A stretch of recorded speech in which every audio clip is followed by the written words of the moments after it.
Hello and welcome to my BookTube channel, Jack in the Book Stack, where I talk about a wide variety of book genres and the bookish lifestyle.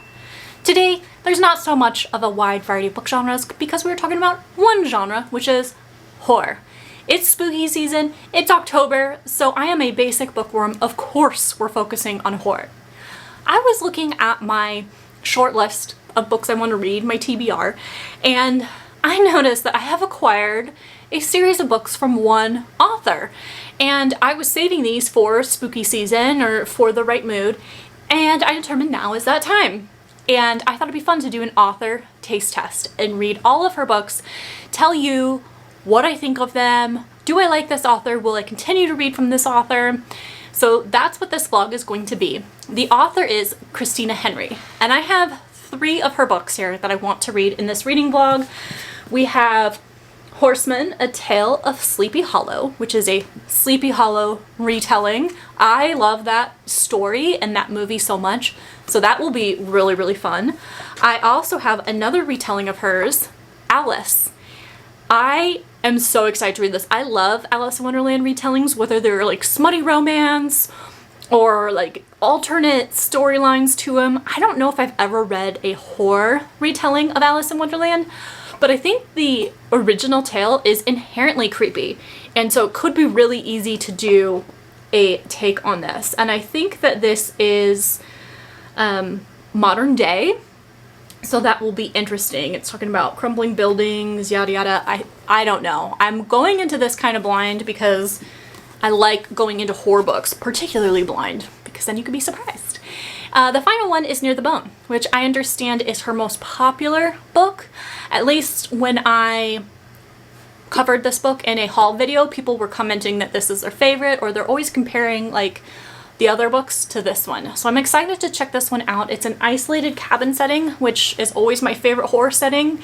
And I think there's like a monster or someone out in the woods kind of horror trope, but then there's another more realistic, horrifying situation of an abusive husband, I think, and a woman trying to escape that situation. So really looking forward to these. I am excited to see if she works for me because she has other books that I really want to check out, like other retellings that could be really, really fun. I'm a sucker for a good retelling. So let's go ahead and jump into this reading vlog right now.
I just finished Horsemen, my first Christina Henry book, and I'm thrilled to tell you guys that I really, really love this read. I'm actually going back and forth in my reading right now if it's a 5-star or 4.5.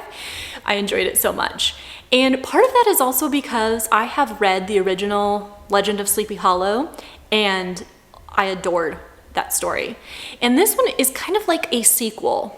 It picks up 30 years after the events in that story, so I do recommend that you familiarize yourself with it, either by reading The Legend of Sleepy Hollow, which you won't regret, or you can even watch the movie, because it's a pretty good adaptation and super atmospheric and spooky. But basically you need to know some of the key players. You need to know who Katrina is, and Brom, and Ichabod Crane, and the Horsemen.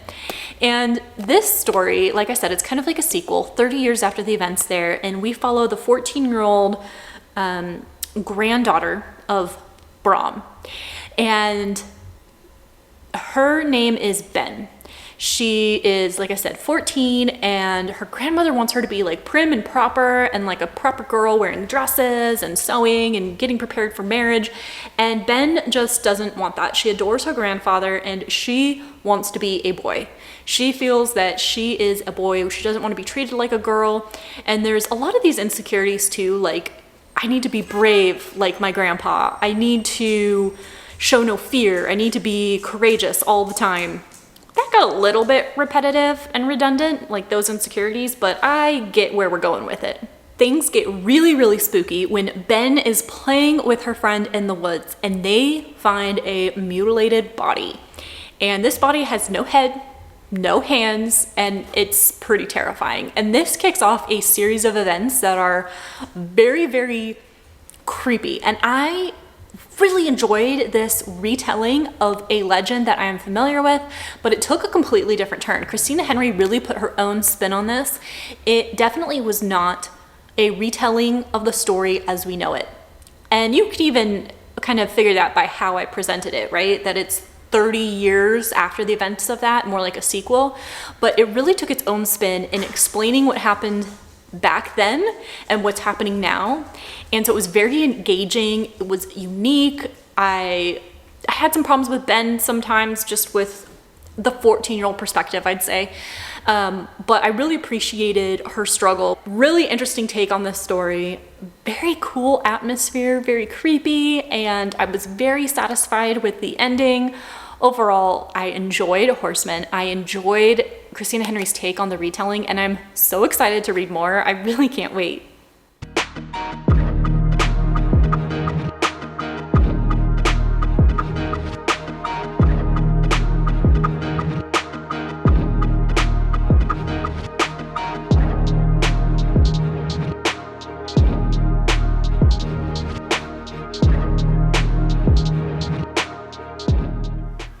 Well, I know it's only been literally seconds for you, but it's been like 2 to 3 weeks for me since I've updated this vlog. Things were going so well. Last we chatted, I had read Horsemen and I loved it. But after that, I kind of came down with like a cold that then I think turned into some kind of like respiratory infection or sinus infection or something. But I got really sick and I'm still kind of sick. Like, I feel better, but I still have a runny, stuffy nose, congestion, and cough all the time when I talk. Like, it just makes my throat so dry and scratchy, and yeah, it's been rough. So I still have been reading Christina Henry books, but I had no desire to set up the camera, to be on camera. Like, the creativity was just zilch for the rest of this vlog, because I've just been in recovery. So unfortunately, I kind of abandoned the vlog status, and this is switching to more of a book review video. And I don't have it scripted. I'm just gonna go with the flow, and it's gonna be like a casual talk about these books. So sorry for the change of course. It's just I have like low energy when it comes to my creative endeavors right now. I want to talk about Near the Bone first. This horror book has one of my favorite settings, which is an isolated cabin in the woods in wintertime. This had great winter vibes, so if you're looking for like a winter horror, I recommend this one. But we follow a main character named Maddie. She lives with her husband, who is not the nicest of folks. He is very quick to anger. He has quite the temper, and he is quite violent and abusive. And so it is like a real life kind of horror situation of this marriage that she's in. She's very isolated in this cabin, doesn't have a lot of comforts or technology. She has no friends. She has no contact with people other than her husband. And she's always trying to guess his mood and like the inflection of his voice. And hold up. Oh man, this is gonna be a rough update. Sorry. So she's always trying to guess his moods, and she's always walking on eggshells, and you just feel so bad for her. And the environment is so tense when you start this off. And he is really, really cruel. So if you're triggered by stuff, well, first of all, how are you reading horror if you're a reader that's triggered by things? But it was just, he was very, very cruel to her. And then what happens is she finds herself, as a result of this cruelty, she finds herself like alone in the woods, and we are introduced to another kind of horror, and that she is not alone in the woods. There is some kind of creature, some kind of monster, and she can feel it. There's this not natural creature that's out there watching her, hunting her. And I like those two elements of horror. So you have like this, not supernatural, but like monster horror element, but then the real life horror of the marriage that she's in. So two dynamics that Maddie is dealing with. She's in the cabin one day and two guys come and knock on the door, and they are kind of inquiring about this monster. They want to warn her that there is this monster. And she's petrified, not only because of this monster and these guys are out like looking for it, but also that she doesn't want her husband to know that she's talking to people.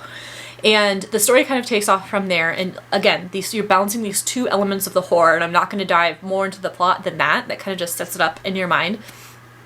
Very fast-paced, very horrific as you're dealing with this.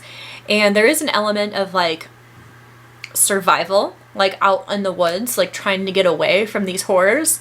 I love survival stories, so I really, really enjoy that. But then when you're dealing with these other elements, really, really cool. So this is my kind of horror. I really, really enjoyed it.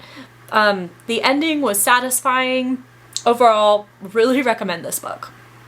Next, I picked up Alice, which is an Alice in Wonderland retelling. And I was really excited for this because I enjoyed Horsemen, retelling of Sleepy Hollow. So I was thinking Christina Henry could really, really do a good retelling. We learned that here. And then we also learned that she can set like a really good atmosphere, ambiance, and thrilling nature there. So that's what I knew of Christina Henry up to that point. So here I was really excited what I was in for. And this one just really fell flat for me.